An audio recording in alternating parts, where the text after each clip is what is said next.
people look back on and say, why did they live in a world that was so unfair, where the country that you were born in had such a made such a difference to your prospects of living a long and healthy life? That's, I think, something people will puzzle about in future generations. Welcome to the Business for Good podcast, a show where we spotlight companies making money by making the world a better place. I'm your host, Paul Shapiro, and if you share a passion for using commerce to solve many of the world's most pressing problems, then this is the show for you. Hello, friends, and welcome to episode 62 of the Business for Good podcast. Typically in these interviews, we showcase entrepreneurs and business titans alike who are using the power of commerce to try to solve serious social problems. Occasionally, we've had on nonprofit leaders. In fact, our episode with Isha Datar from New Harvest was a particularly popular one, and a lot of people also enjoyed the interview with Lori Deerwester from Goodwill, too. And in this episode, we've again got a very special guest who also is not a grinding entrepreneur. But this guest is someone who's inspired many mission-oriented entrepreneurs, myself included, along with millions of others trying to do good in the world because of him. In fact, I'd go so far as to say it is hard to think of many people on the planet who've led a more impactful life than this episode's guest. Peter Singer is an author and ethicist, and has routinely been called the most influential philosopher alive. He's widely credited with kickstarting the modern animal protection movement with his 1975 mega-bestseller, Animal Liberation, and with popularizing what's now called the effective altruism movement through his early writings on poverty, and more recently with his 2009 book called The Life You Can Save.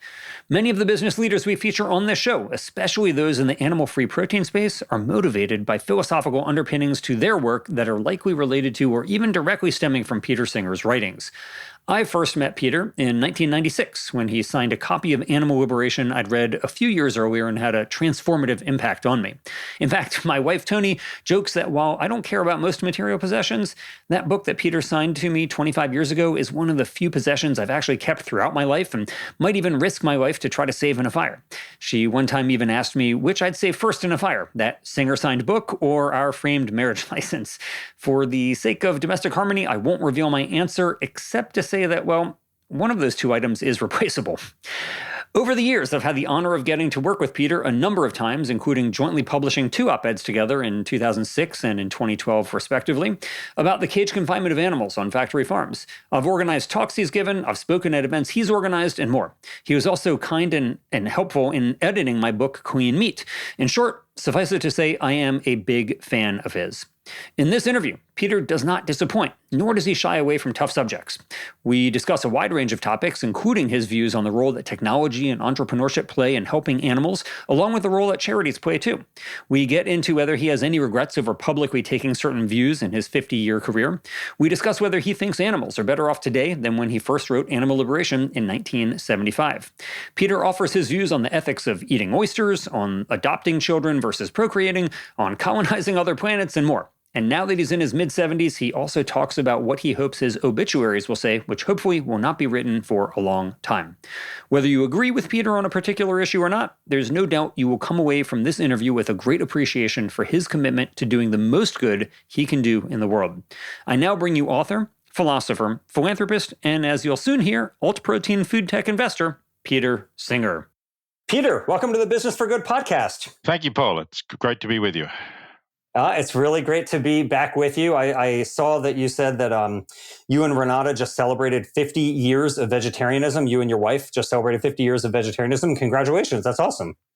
Thank you. Yes, it is quite a long period, actually. And when I remembered the date when we had become vegetarian, I thought, wow, we should do something about that. So we did have a few friends over to a vegetarian meal, and I wrote a piece about it for. Actually, I tweeted about it, and then the main Melbourne newspaper, The Age, sort of saw the tweet and asked me to write something for them. So nice. I've written about it as well. And you had friends over during the pandemic to celebrate this, huh? Yes, this was a period when we were not in lockdown, and we were able to have up to 15 friends in our home, I think. So we just sort of scraped under that number.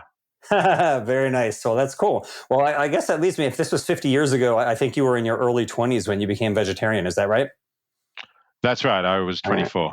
All right. So you're now 74 then, and you're having people over. Please tell me, have you been vaccinated yet? No, almost. Look, I need to say for your listeners, I'm in Melbourne, Australia. We have still have not had 1,000 deaths Hmm. for the entire pandemic, right? Yeah. So and our population is about the 15th of the United States. So by comparison, it would be like the United States having so far had 15,000 deaths instead of 500,000. Hmm. Um, Why? and Why do you think that is? Why do we see other former British colonies like South Africa and the U.S. and Britain? Excuse me, and Britain, which was not a colony but was the colonizer. Why do they have such higher rates of COVID than Australia? it's not clear. I mean, I think the fact that we're an island and we're able to cut off incoming travellers has certainly been part of it, and that's still the case. Anybody who wants to come to Australia has to quarantine for 2 weeks in a government-run hotel or government-secured hotel at their own expense. So we don't get tourists coming into the country. Hmm. Also, the governments have treated this in a non-partisan way. For example, here in Victoria, we have a state Labor government, but federally, Australia has a Conservative government. But they've been working well together. They've not been sniping and criticising each other for handling it in different ways. And that's probably because they're both following the science. They're Hmm. both listening to their chief medical officers or their chief scientists on what's the best thing to do. What a novel concept. Have the politicians listening to the scientists? That sounds pretty interesting. I'll have to look into that and see how that's possible. Um, but I will say, Peter, even if it's a low risk, you are a highly valuable person. And I just say, if you get a chance to get the vaccine, your life is probably only about 75% over. You got another quarter century, hopefully, left in you. So I really would encourage you to think about getting this vaccine if you get a chance. Oh, I will get the vaccine as soon as it's my turn, but we've only recently started vaccinating, and obviously the quarantine hotel workers and the frontline health workers are getting it at this stage. When they've done them, they'll move on to people related to their age group, and yes, I will get one when my turn comes. Okay, good. Well, I can't wait to see the photo on Twitter of you getting vaccinated. That'll make me sleep easier at night. Um, all right. So, one time you told me that you have written more than 40 books, but that you think Animal Liberation has sold more copies than the other 40 combined. So, of course, in more recent times, you've become also well known for your book, The Life You Can Save, and all of your advocacy for effective altruism and your support for giving more money to charities to help the global poor. But for folks who may be less familiar with your body of work, maybe they've heard of Animal Liberation, maybe they know a little bit about effective altruism. Is there any other work of yours aside from those two books that you consider perhaps really at the top of the list of books that you hope people will read of yours? Well, certainly those two, Animal Liberation and The Life You Can Save, I would put it at the very top. Um, I wrote a follow-up book on effective altruism called The Most Good You Can Do. I hope some of your listeners will look at that. I have a book that's really aimed for use in classroom use called Practical Ethics, which gives a range of my views on a whole lot of different ethical issues, including the treatment of animals and global poverty, but a lot of others as well, climate change, for example, and bioethical issues like end-of-life decisions. That's probably the second best-selling book of mine. It's gone through three Mm, editions since 1979. It's never been out of print since then. So it probably would have sold a couple of 100,000, but that's still not nearly as much as Animal Liberation. sure. And while we're talking about my books, I'm going to put in a plug for the next one, which will be out soon after this podcast, which actually I have to say is not a book that I've written. It's a book that I've edited. And I'm curious, actually, Paul, whether you've heard of this. It's a book called The Golden Ass by a writer called Apuleius. Have you ever heard of that? It's not ringing a bell, but I'm eager to hear more. Good. I think that will be most people's reaction. They will say, "What is this?" It's actually a Roman novel, a novel written in Latin in the second century AD, or I should say, Christian era, as we say nowadays. And most people don't know that it existed. If you ask them what was the first novel, they might say Gulliver's Travels, or if they know about the Tale of Genji, the Japanese 13th century novel, they might say that. But this is, hundreds of years earlier, and it's a rollicking good tale. And the reason that I actually am interested in it is it's a tale told from the point of view of a donkey. And so we get a lot of information about how donkeys were treated in Roman times. You won't be surprised to learn that typically they're not treated very well. But there's a great deal of empathy with the donkey coming through this. And apart from that, it's actually good fun. There's lots of adventures. It's kind of like adventure genre sort of novels. Um, the donkey nearly dies on various occasions. There's some sex in it. There's a whole range of amusing things. So I think it ought to be better known. I hope it will be widely read when it comes out. It's coming out with Norton in April. And I hope it will also encourage more people to think about things from an animal's point of view.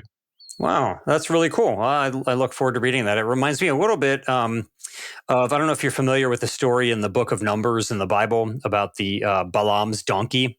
Are you Oh, familiar yeah, with that? right. Yeah, right. Yes. Yeah. Where the angel comes down and basically spares this donkey from being abused by Balaam and strikes down Balaam for not being as pious as his donkey is, apparently. But yeah, well, pretty interesting. I have regularly commented that while donkeys may not be the most numerous of the animals who humanity is exploiting, they are really among the most abused in terms of their pitiful lot in life. And it's interesting that has been the case for a long time. I'm glad your next book is going to be on that topic. I can't wait to read it. Yeah, it's as I say, I just edited it. I pruned away a lot of things that were digressions that I think maybe is one of the reasons why people didn't find it so entertaining to read. But the core story, I think, great Well, story. I can attest that you're a great editor, in fact, because when I asked you if you would write a blurb for my book, Clean Meat, you not only were kind in offering a blurb, which is on the back cover of the book, but you actually read the whole book, edited it, and gave me not only macro suggestions, but also told me about expressions that I used too often, words that were missing in certain paragraphs. It was really an intense edit that you provided. I was shocked that you were doing that, but I was grateful for it. So I can only imagine if you're editing a book on which your name is going to be on the front cover, how much better it would be. So, word to the wise, Peter Singer, not only a good author, but also a good editor. Yeah, Don't send me your manuscripts, everybody. Out there, please. yeah, he's willing to do it for everybody. No, actually, speaking of novels, it was pretty interesting. I was reading The Three Body Problem, which is a very popular Chinese novel, though, of course, I was reading it in English. Right. Sadly, Yeah. I can't read Mandarin, but one of the main characters has animal liberation on his shelf. It was pretty fascinating to see how the book has penetrated into even Chinese sci-fi literature of the 21st century. And it was actually a pretty substantial portion of the book was about that topic.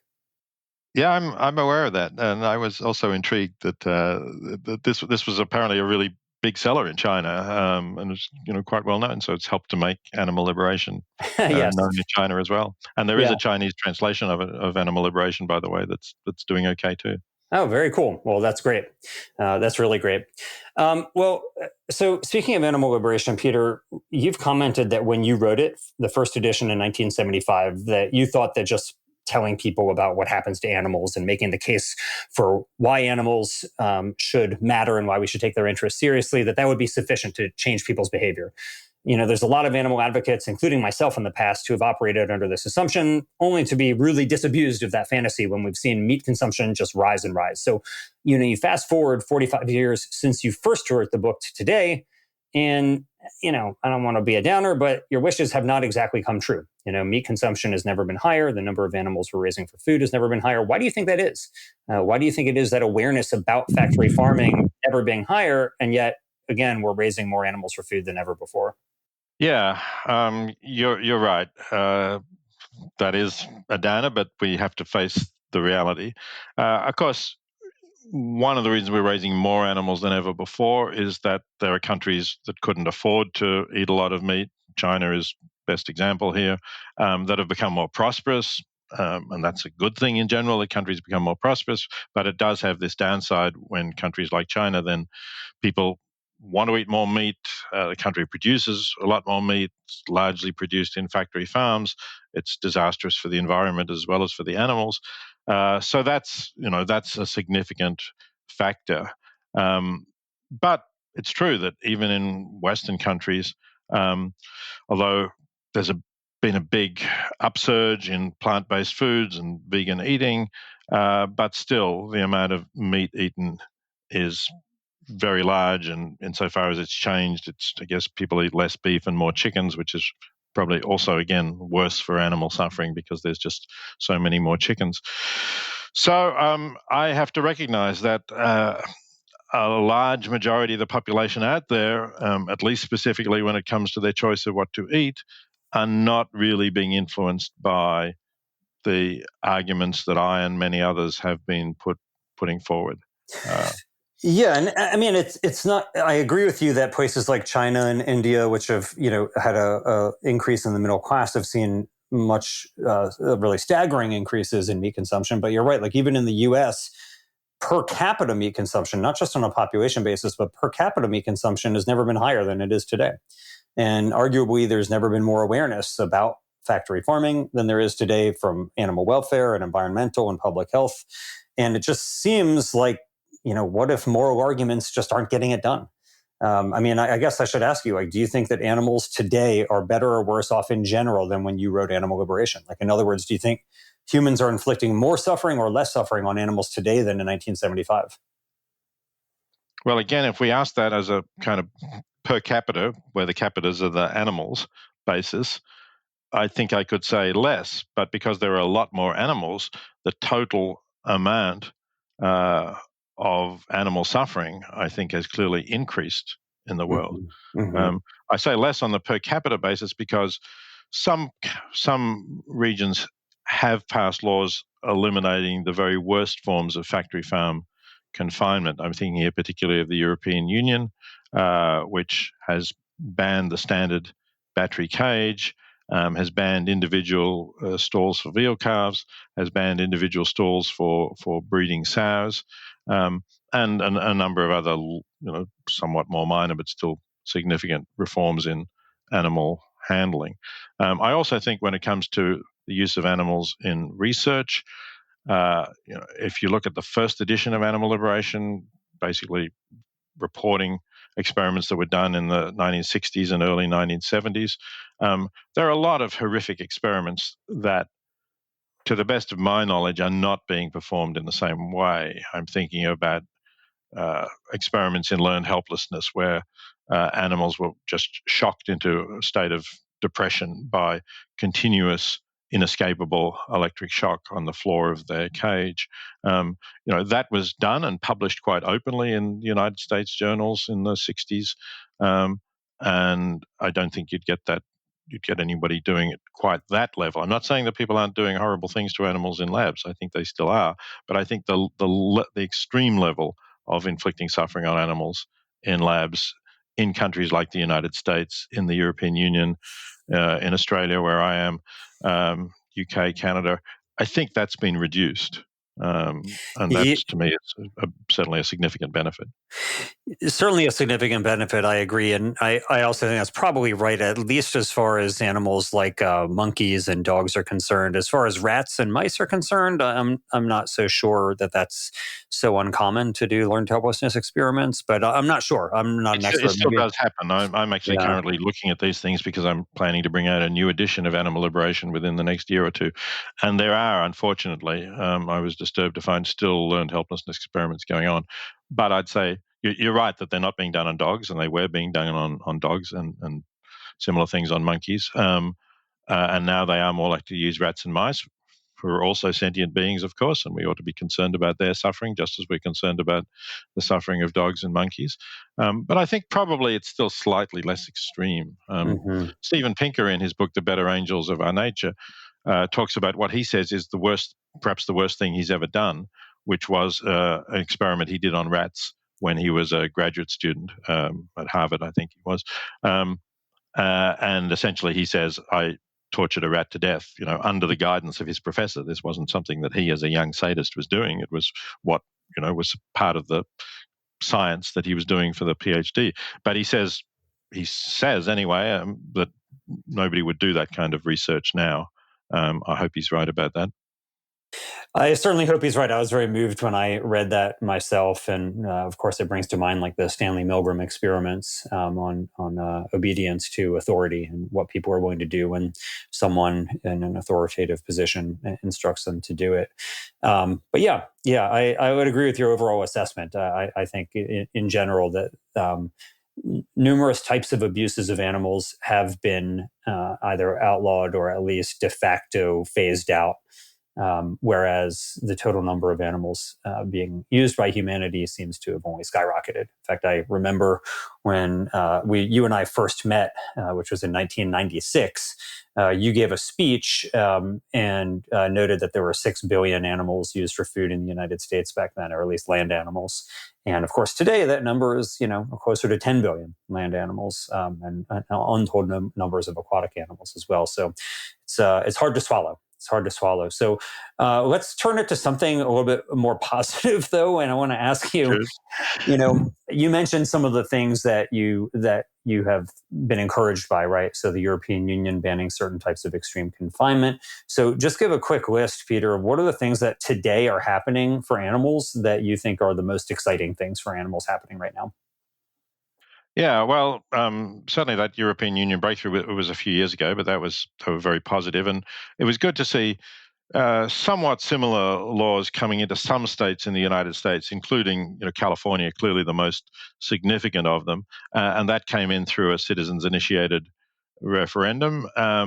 There've been a couple of them, but the first big breakthrough was in 2008, the year that Obama was elected, and it was significant that that referendum actually had a larger majority in California than Obama did. And of course, California was a lay down misere for Obama. He didn't really have to campaign. It was obvious all along it was going to vote for him. But the referendum got even more support, which shows that when you put these issues about confinement of factory farm animals to the American public in a vote, and they get some information about what's going on, they are at least prepared to vote against it, even if they're not prepared to stop buying it, or a majority of them are not. And that has spread to, you're probably better informed on this than I am, but spread to a few other states in the US. But there's a lot of other states, of course, that still don't have these laws. Yes, that's right. And, I devoted much of my life to passing that law in 2008 as part of a group of many people who did that and moved to California for it. And, what was so interesting is not only did more Californians vote to ban battery cages than voted for Obama, but that same election, a majority of Californians voted to ban gay marriage. Now, the courts eventually overturned that, but that just goes to show that there were a number of people who voted to ban gay marriage who also voted to ban battery cages. And of course, I don't think that is good, but it is to show that what a widespread view throughout American society the better treatment of farm animals is, that it's not just something that people on one side of the political spectrum believed in. And in fact, when you look at the other states that have passed similar laws, many of them are outright red states, states like Arizona, where Obama didn't win at all. And yet, still, nearly 2/3 of Arizona voters voted to ban gestation crates and veal crates. And in swing states like Florida, you still had double-digit victories to ban gestation crates. And so, I think you're right. People act very differently as citizens than they do as consumers, because these same people who are voting to ban inhumane factory farming systems are also at the same time purchasing the products of those very systems they're seeking to criminalize, which is a good suggestion of why we have to codify social norms into public policies and not just leave it solely up to the market. So that's a good few examples, Peter, of some of the things that have happened that are most exciting. Are there other ones that you think are also particularly encouraging that you want to mention, just to keep us on this good news train for a moment? Yeah, the other thing that I really like that's happening is that people are being more concerned about fish now. Mm, Even when I wrote Animal Liberation, I was a little hesitant to talk much about fish because I just thought it's so hard to get people to have any kind of empathy or concern for chickens, for example. How are you going to get them to have concern for fish who can't, you know, vocalize or cold-blooded and so on? But animal organizations are starting to take up that issue, and it's such a vast issue. You mentioned the 10 billion animals almost killed for food in the United States, and maybe worldwide it's what 70 billion or something like that.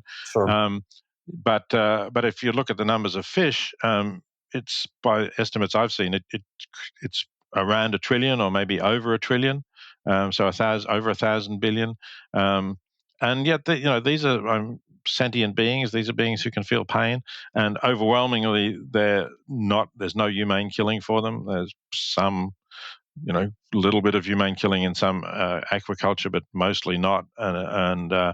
And for wild caught fish, there's pretty much none.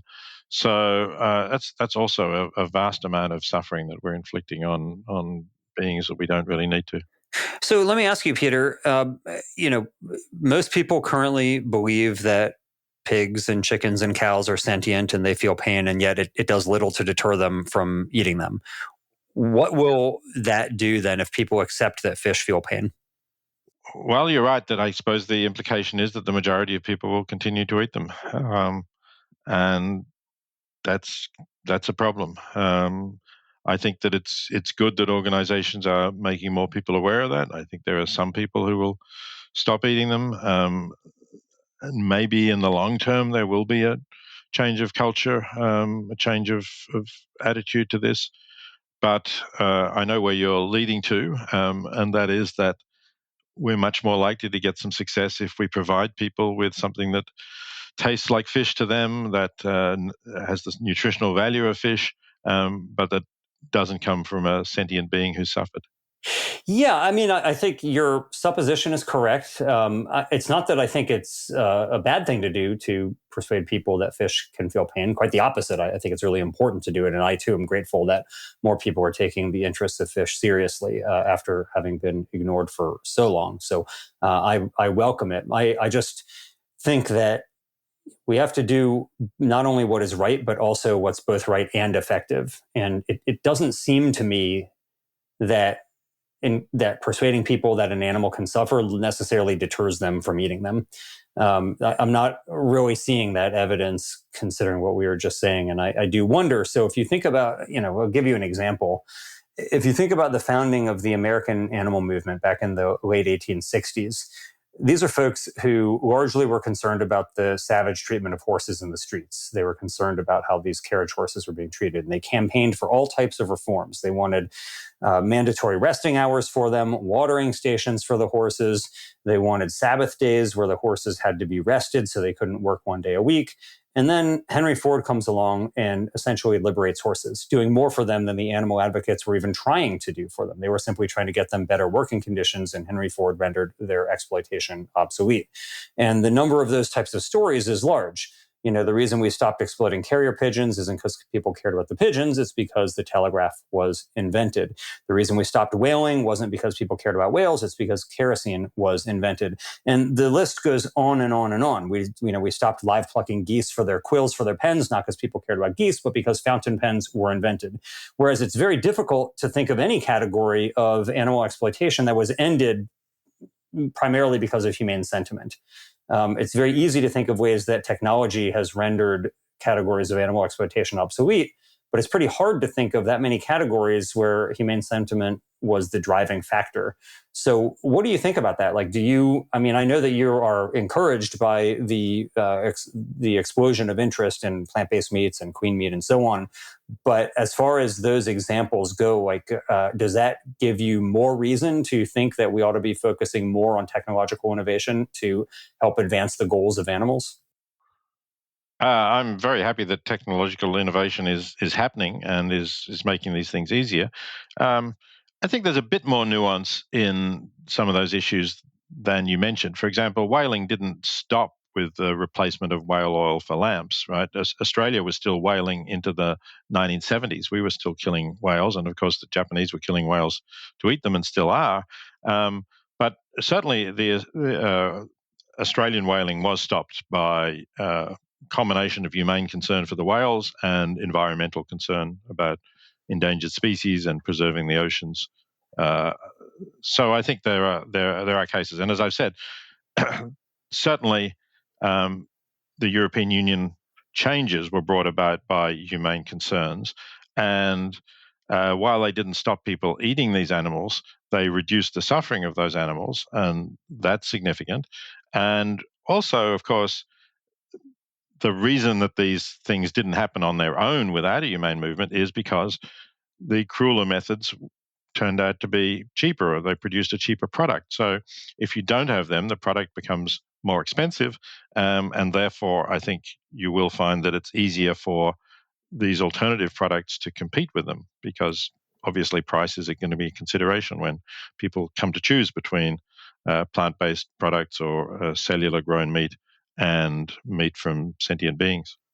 Right. Yeah, I certainly agree with you that price is going to be paramount here. And I, of course, also agree that there are plenty of examples where whaling persists to this day, but we also still have some horse-drawn carriage use. Some people still use quill pens and so on. So I think overall, though, the reason why these industries were decimated, if not entirely eradicated yet, largely was because of technological displacement. Now, I agree that you did have humane sentiment ending the whaling issue in certain countries, but it's kind of like, if you think about why the northern states in the United States were able to legislate against slavery, was the southern states were willing to go to war to preserve it, because the northern states had largely industrialized, and so it was easier for them to ban slavery and accept the moral high ground there, because they were no longer so economically dependent on slavery, in the same way that all the nations that were pressuring the laggard nations on whaling had abandoned it already,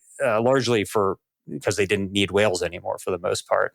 And I wonder then if it is the case that rather than people having a moral awakening and then seeking to legislate against these practices, if it may be that first reducing our reliance on the exploitative practice can help lead to an easier moral awakening, because there's less cognitive dissonance in the first place. What do you think? I'm sure you're right about that. I'm sure that you're more likely to get the moral awakening if you reduce the dependence on the practice. I will just mention one other example, since you brought slavery in. The movement to abolish the slave trade in Britain in the very early 1800s, I don't think had that kind of economic advantage. In other words, there were people making money out of the slave trade. Slaves Mhm. were still being sold in British colonies, Jamaica, for example, and it does seem to me, from looking at that movement, that it was a morally based movement which did stop a moral atrocity. Yeah, yeah. I think that the William Wilberforces of that era were particularly effective in making the moral argument and frankly shaming people who were still complicit in the slave trade. So I agree. I don't seek to make a case that moral arguments are totally inert.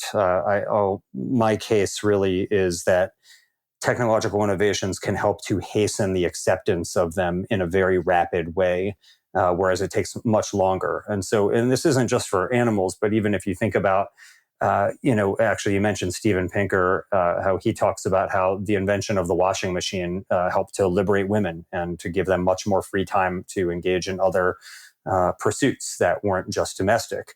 Or, Susan B. Anthony actually commented that she thought that bicycling had done more to emancipate women than anything else in the world, because the invention of the bicycle enabled women to basically get out of the house, where they weren't allowed to drive and they didn't have any way to get around. And now they could go and actually engage in business. And so it could be that the acceptance of women in the workplace was actually really hastened by the invention of the bicycle, which was Susan B. Anthony's case that she made for it.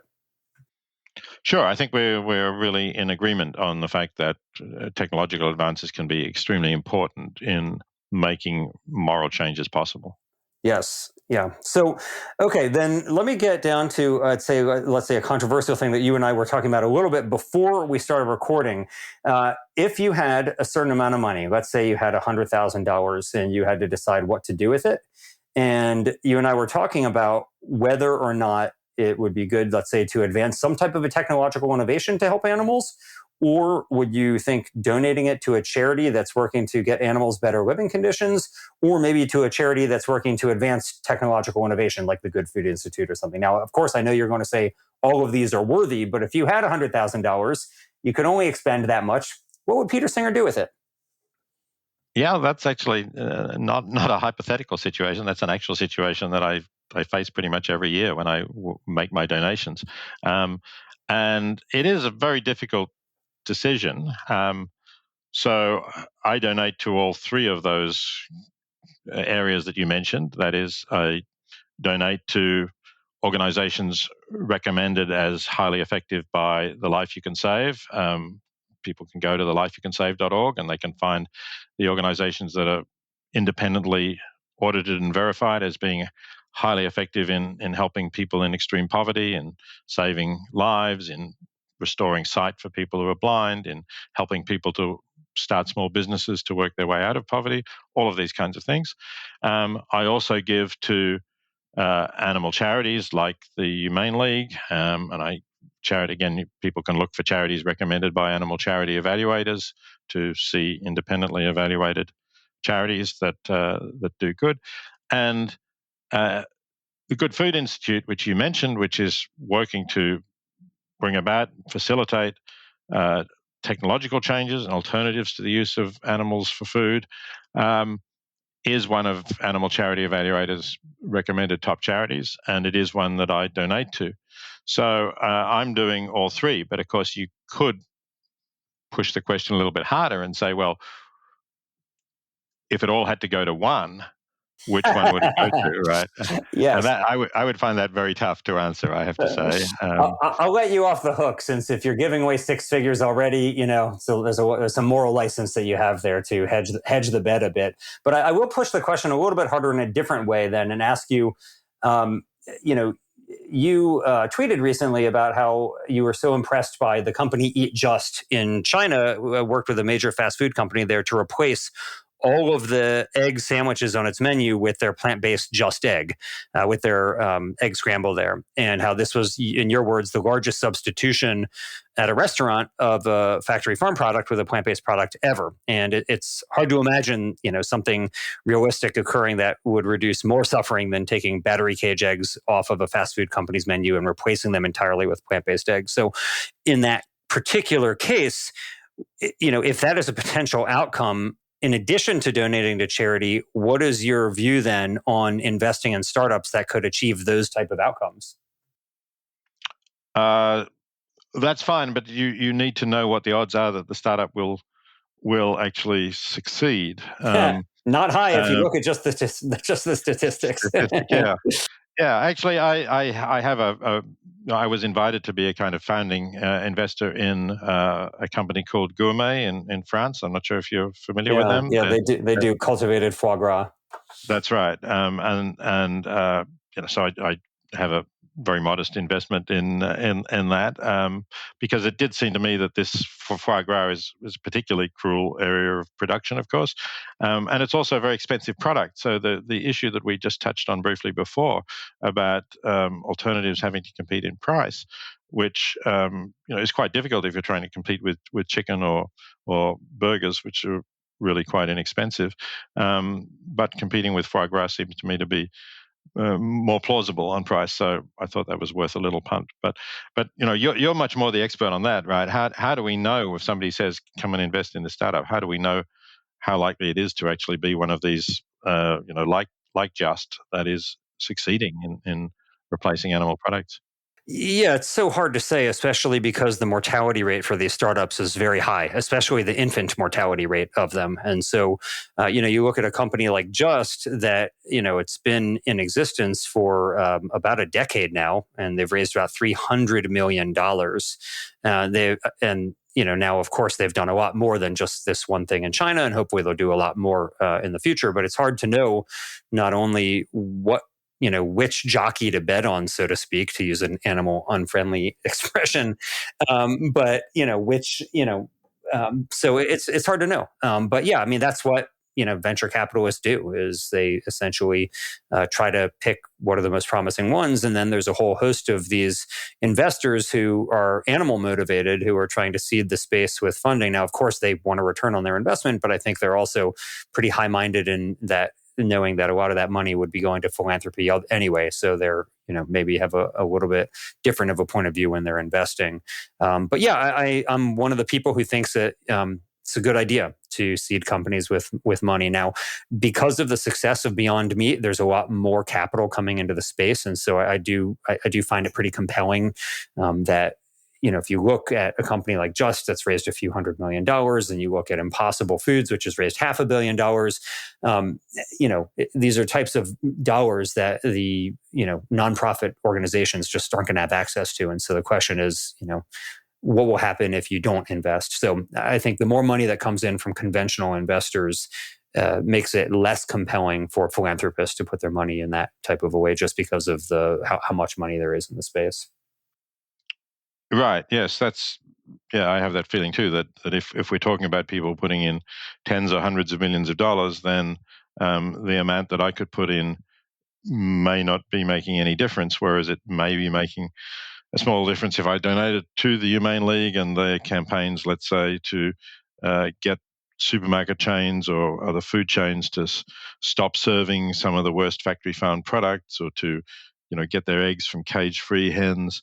Maybe I'm doing a small amount of good there, which I wouldn't be doing elsewhere. Yeah, it's totally possible. I think the counterexample to that would be an early stage startup that might not have access to those tens of millions of dollars and needs somebody to help them get off the ground. That might be a more compelling case where $50,000 could really make or break them at that point. So it's an interesting thing. Sadly, I am not in the position of giving away $100,000 a year, but I hope one day to be. And in that point, I'll have to consult with you and figure out what to do here. But let me ask you then, Peter, we're talking about like some of your, I would say, more mainstream points of views here in terms of, being an altruist, donating money. Now, of course, it's not mainstream to suggest giving away 20% of your income, but it's still something that most people would say is laudable. But you've taken a lot of positions on a lot of hot button issues. And I'm wondering, after a half a century here of philosophizing on all types of hot button issues, is there anything that you look back on now and think, I don't think I was right about that, and I've changed my mind about it now? I've changed my mind on some underlying philosophical issues, such as, well, a very significant one is, I guess, I've changed my mind over this, going back this 50-year period that we were talking about, that I've been a vegetarian, and that has also coincided with essentially me moving from being a graduate student in philosophy to being a professor. I've changed my mind on the objectivity of ethics and the basis for that. That's a pretty fundamental question in ethics, but it's not something where I can say, well, I advocated doing X, and now I think it would be wrong to do X, and we should instead do Y. Mm-hmm. It's something more basic than that. And there's a couple of other things, in that same area like that Yeah. I've changed that. But I'd be struggling to say what did I advocate as in practical terms that I now wish I hadn't, or that I now think would be wrong. Are there any things that you think that you were right about, but you think maybe it wasn't effective to talk about them? Or do you think that, it was that, just seeking the truth on everything is the right thing to do no matter what? So the example that would, makes me think about maybe it would have been better not to talk about it was my views about suggesting that parents should be able to choose euthanasia for their severely disabled newborn infants. And I still hold that view. I haven't changed it, but that's probably the most controversial view that I've held in terms of arousing the most opposition, leading me in some cases to be blocked from speaking in Germany in the 1990s, for example. And occasionally I still get protests about that. And sometimes I think, well, would I have been able to have more influence on areas like the better treatment of animals, or assisting people in extreme poverty, if I hadn't written about that? But you can't go back and run the experiment again. So we don't really know. I think I don't really know the answer to that. Certainly, it brought me a lot of hostility, but yeah, you were fortunately, you were one of the examples of cancel culture before anybody was calling it cancel culture. that's right. Yes, that's true. And it did make me actually a strong advocate for freedom of thought and discussion. And so it's had that impact, and maybe that's a good impact. Together with a couple of colleagues, I'm now founding a journal called the Journal of Controversial Ideas, which is intended to promote freedom of thought and discussion and allow people to publish things that are controversial, both in the sense that they'll be supported by the journal. The journal won't yield to outcries and pressure to retract articles that have been accepted by peer review, but also in that we're allowing people to publish anonymously or under pseudonym if they're worried about being harassed or they're worried about their controversial ideas hindering their academic career if they're academics. So, that's I think that's a helpful thing, and it's going to be an open access journal, so anybody will be able to read it. We're hoping to publish the first issue in mid-April, so people might like to go to the Journal of Controversial Ideas and have a look at what's going on and perhaps support this effort to make sure that ideas can get out there, that despite efforts to cancel people or to threaten them, there is still a place where controversial ideas can be published.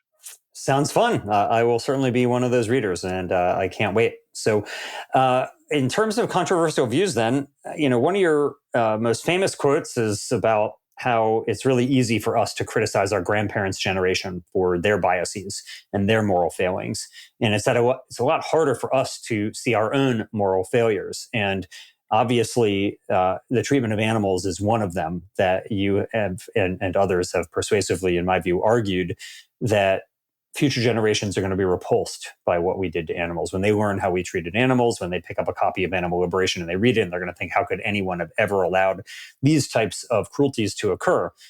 Independent of animals, though, are there other things that you think that we're doing today that future generations are going to find revolting, morally speaking? Like, do you think, aside from animals, what else do you predict 50 years from now, people are going to look back and say, geez, that was barbaric?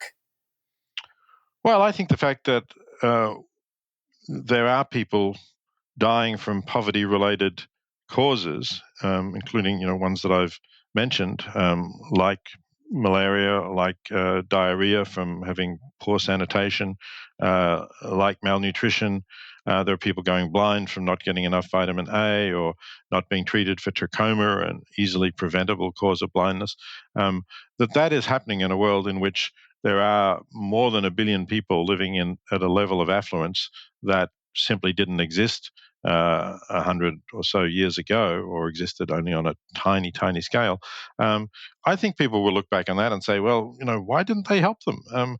They knew about it. It's not as if it was like, in an era when people living in Europe or the United States had no idea what was going on in other parts of the world, nor is it an era when they lacked the ability to travel and to do things to assist them, and yet they didn't, and we're not, or we're not doing it on a sufficiently adequate scale. So I think that may well be something that people look back on and say, why did they live in a world that was so unfair, where the country that you were born in had made such a difference to your prospects of living a long and healthy life. That's I think something people will puzzle about in future generations. Yeah, certainly troubling to puzzle about it even now, just listening to you talk about it. So, you've talked though, Peter, about even in our conversation right now about the numbers of animals who are enduring suffering that is just so extreme. It's so unmitigated. It's just tens of billions, if not trillions of animals. So far greater than the number of human beings even alive, whether in affluence or in poverty, at any given point. And so I'm wondering how you weigh all of that astronomical quantity of suffering that animals are enduring when you think about where to spend your resources, whether donating or your time or your writings. Like, how do you weigh? Obviously, the universe of animal suffering is unparalleled by anything.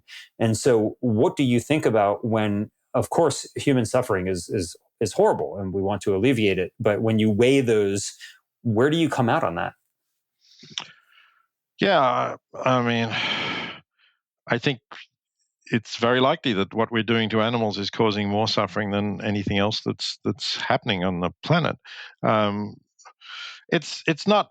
When I say it's very likely, the difficulty here is comparing the sufferings of different beings. I had once a student at Princeton who wrote a thesis on that, but in the end, I couldn't say that he cracked the problem. He said some interesting things about it. It was a very good thesis, but we can't really put ourselves inside the mind of a cow or a chicken or a fish, and so it's not easy to say, you know, you think of a shed raising 20,000 chickens, extremely crowded indoors.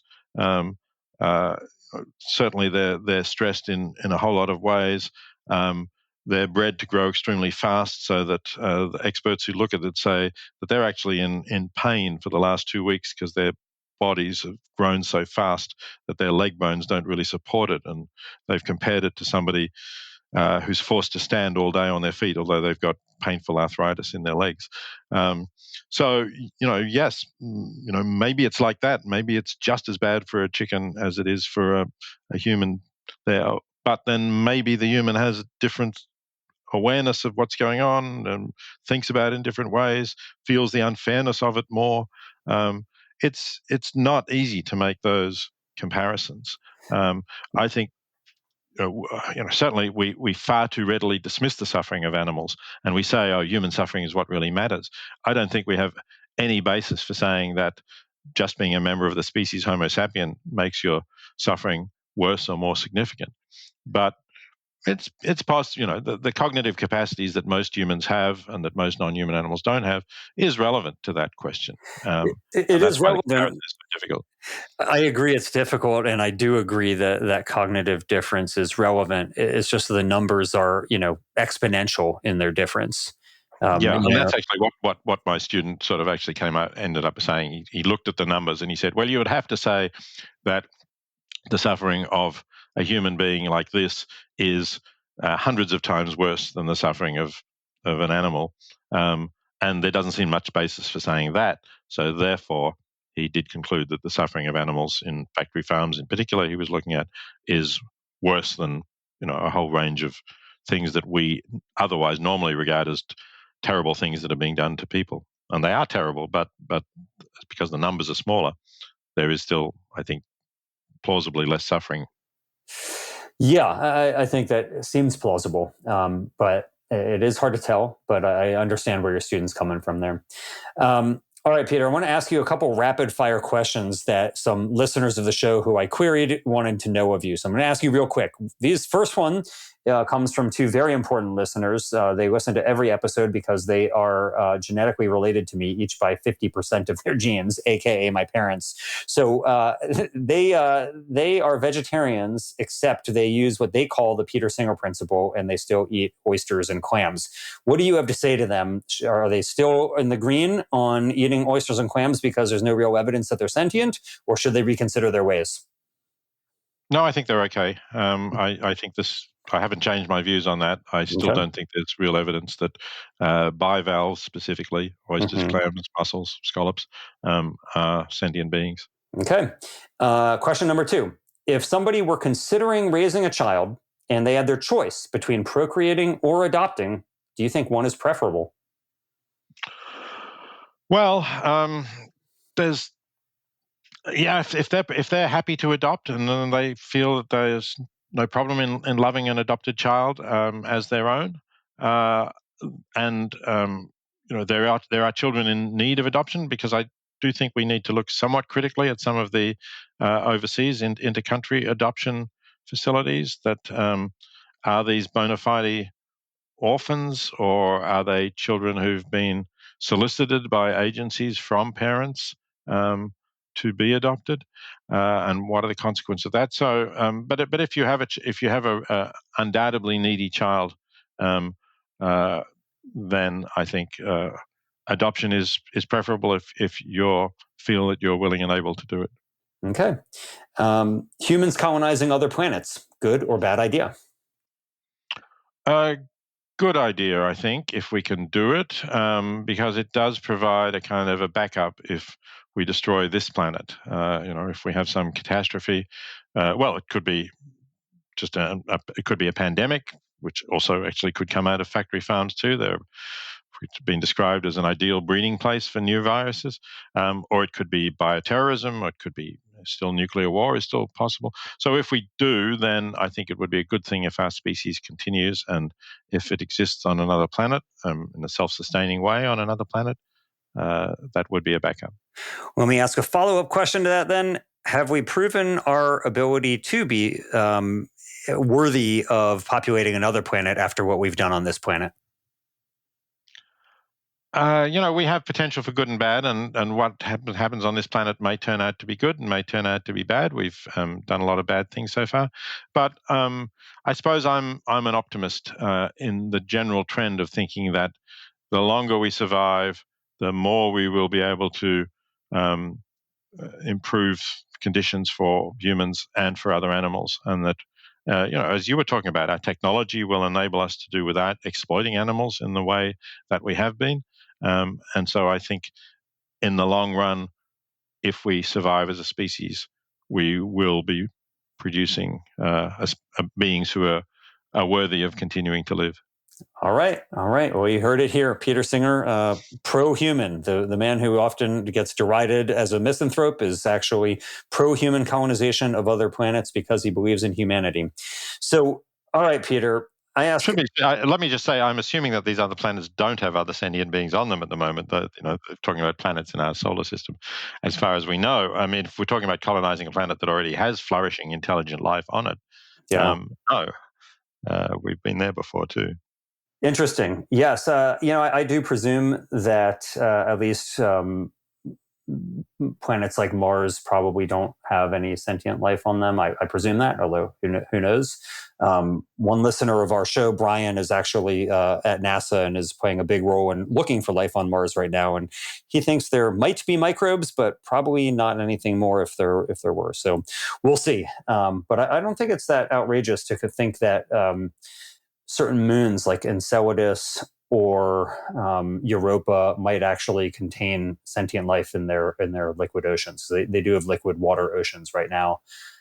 So I'd be a little bit more nervous about going there myself. Okay. I'll go along with that. All right, very good. So, Peter, a lot of folks who listen to the show, they're really interested in business, especially startups that are doing things to make the world a better place. Are there any companies that you wish existed that don't yet exist? So you are invested in a foie gras alternative company. Are there other companies out there that you think, the world would be a better place if somebody could just crack this nut? Well, how about fusion energy for a start? Okay, but cool. I know Princeton has a lab that's working in that and has been for some years and is well government funded, and it hasn't cracked it. So I'm not about to invest in a startup that's ambitious of doing that. I think Bill Gates has. I think he might have a little bit more expendable income than you, but just a little. but I'm pretty sure he has invested in what would be like next gen nuclear energy. Cool. What other ideas, or if any, other that you would hope would come into existence, Peter? Well, I just don't know that anything else is coming to me right off the top of my head. Okay. But I'm sure there's a lot of good things. Yeah. Think of. I'm sure there are too. You can go back and listen to some past episodes of this podcast and you'll hear some really cool ideas. So, all right. In addition, Peter, to the 40 plus books that you have written, are there any other books that you think that you would recommend to people who are interested in either leading a more ethical life, who might be interested in using entrepreneurship to do good in the world? Are there any things that you would say, hey, check this out? Oh, right. So I think another interesting book about ethics, written by a professor of psychology, but one who actually first got a PhD in philosophy at Princeton, who I worked with, is Joshua Green's book, Moral Tribes. I think it's got an interesting take on ethics and morality. Other books we've talked about, Steven Pinker's Better Angels of Our Nature. It's come up for a certain amount of flack about some of the claims, but I still think it's a really interesting and generally optimistic take on our species and where we're going. Well, I too found Moral Tribes to be quite compelling.